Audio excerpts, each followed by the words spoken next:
humans, this is an adoption campaign, but it's not for me or Mr. Buttons or Frank over there. It's for you, humans. This is a call to humans to adopt our movement, to adopt our cause. This isn't just about saving one of us. It's about saving all of us. Thousands of lives, every single day. It's about support for every one of us four, and sometimes not four-legged best friends, waiting to meet a best friend of our own. With Best Friends Animal Society leading the charge. Shelter by shelter, city by city. We can save thousands of pets each day. Join us. Together we can save them all.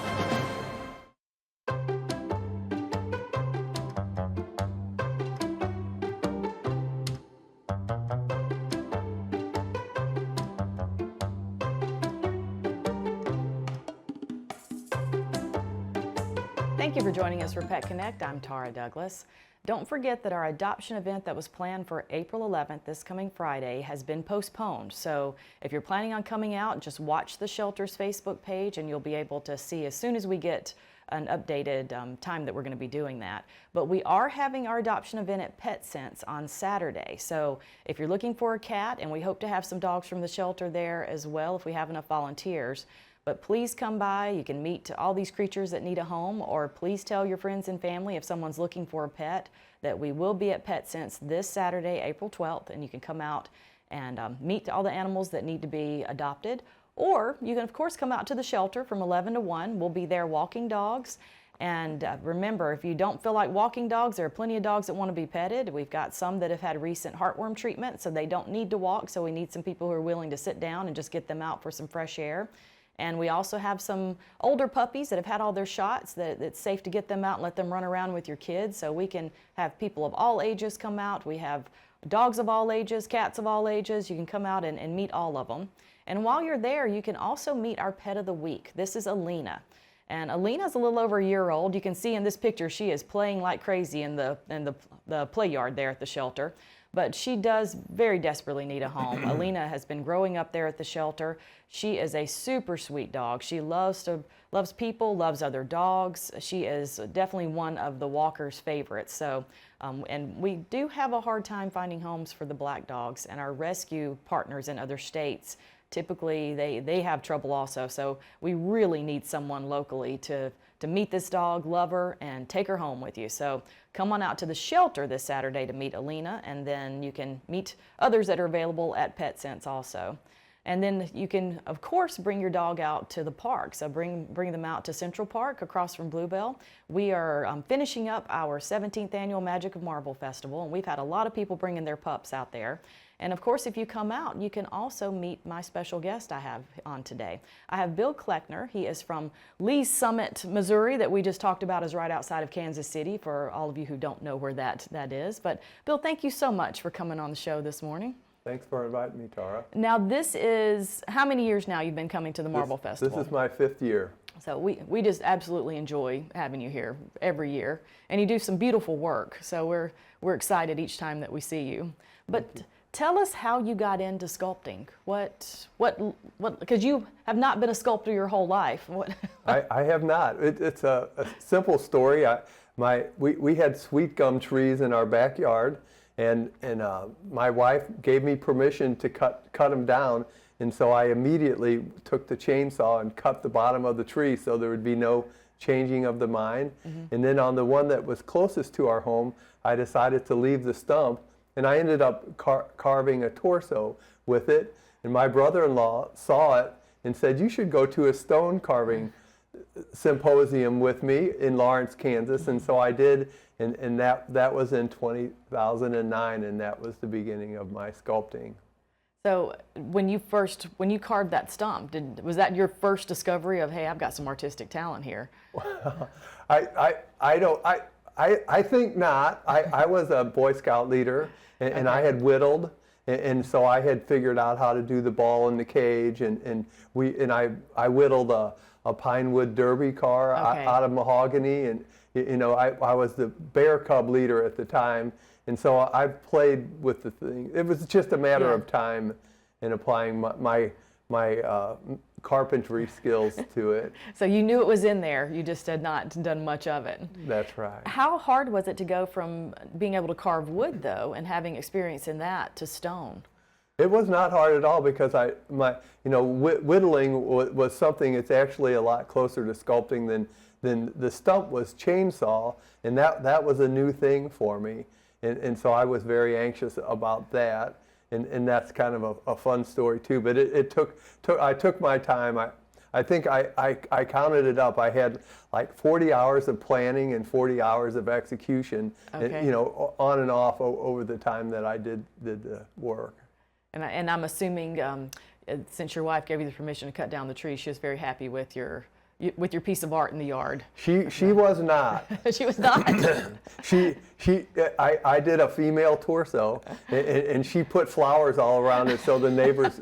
She was embarrassed because we in our subdivision we have sidewalks between the backs of the houses, and she saw friends of hers, a workmate of hers, and his spouse walking down the hill behind our house, and she was mortified. But when we finally did our patio design, our initial design was going to integrate this, because I left it in the ground, but the bugs were getting to it. Okay. And so when push came to shove, the sculpture had to go, and it's in my basement now.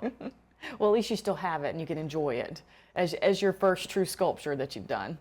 Well, the first one may have been, it depends on how you define it. If you don't count whittling, then when we took our boys to the National Scout Jamboree in 2005, and I did some metal work, and I did a rose. Okay. In the metalwork merit badge. They let the adults play in the merit badge areas at night, and so I did that, and I did a rose because our daughter's name is Rose. And Okay.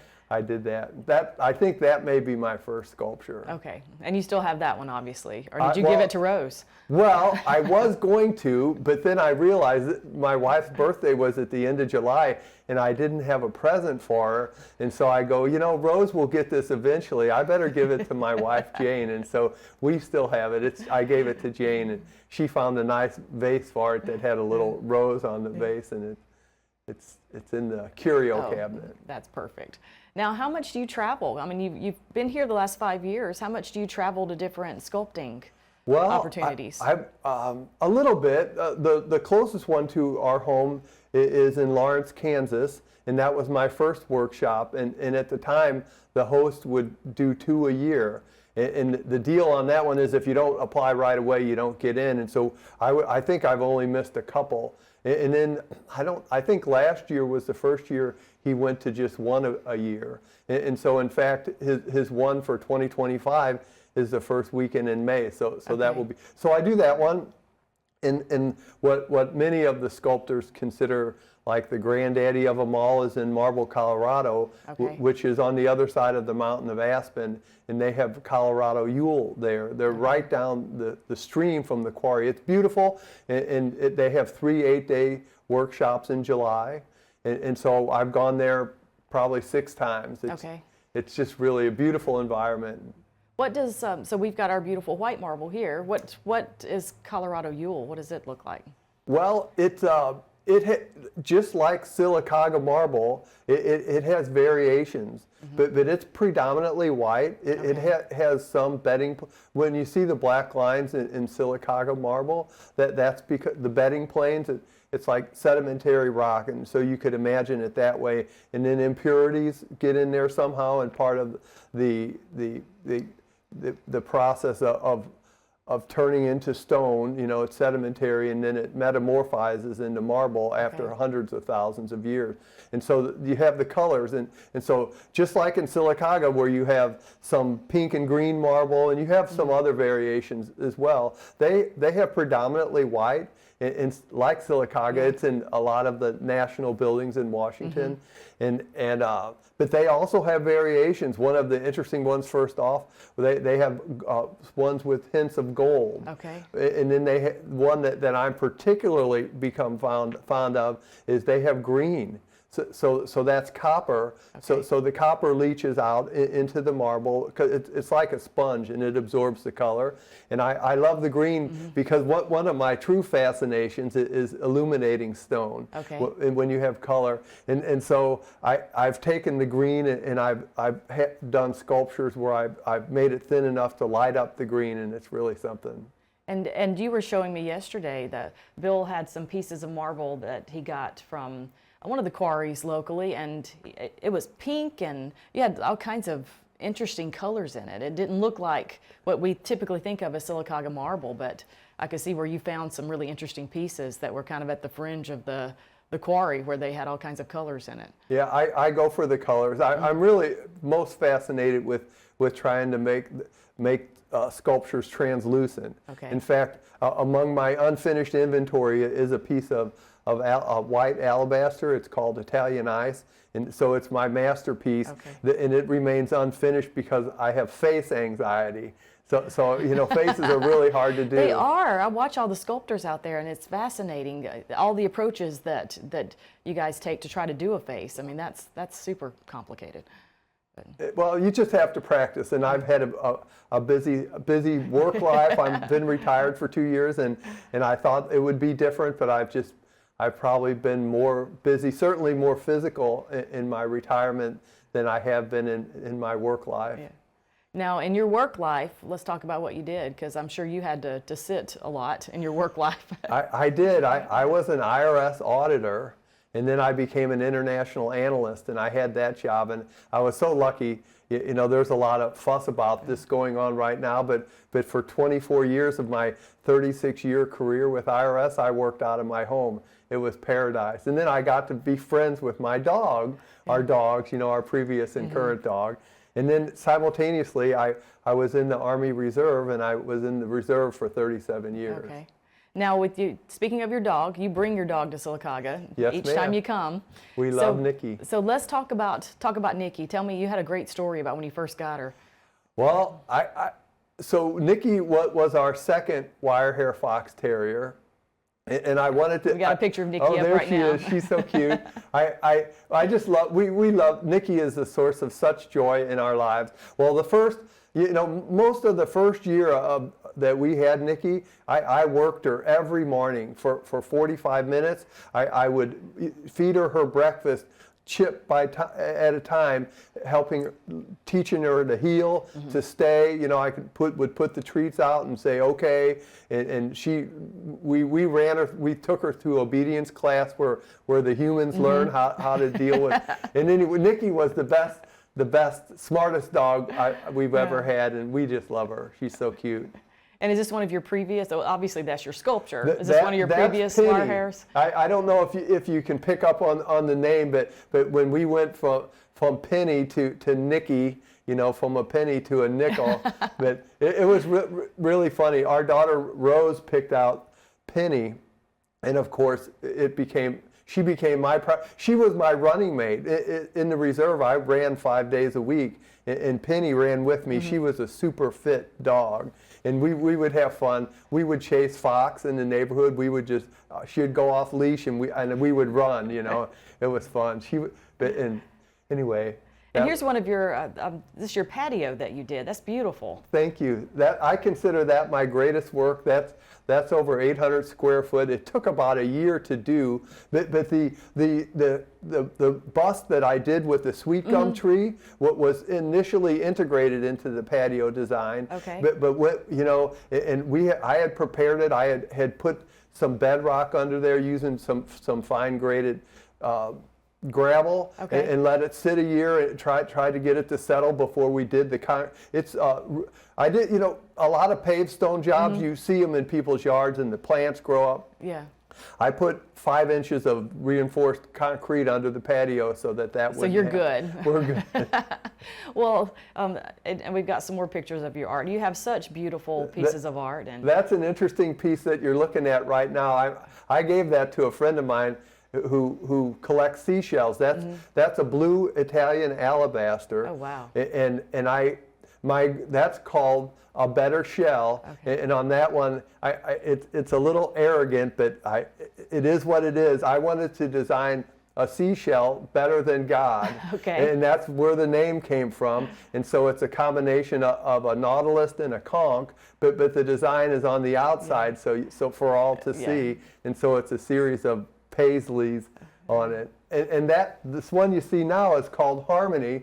A nephew got married, and he was a musician. He played all the instruments, but that's a saxophone, and instead of a mouthpiece, I put a flag of a 16th note.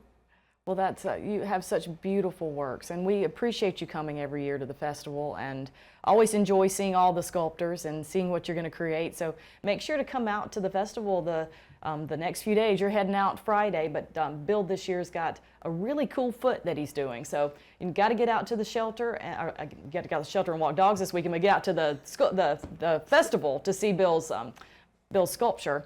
And thank you for sharing about your dog. I love your story about how you trained your dog. I think our dogs have just trained us that they deserve treats for everything that they do instead of us training them. But you had such a great story with that, and we appreciate you coming and sharing stories about your dog and sharing stories about your sculpting. And, well, thanks for having me, maybe we can Tara. have you on again next year. But we'll have more Daybreak after these messages, and we'll see you this weekend to meet Alina at the shelter. She's available for adoption.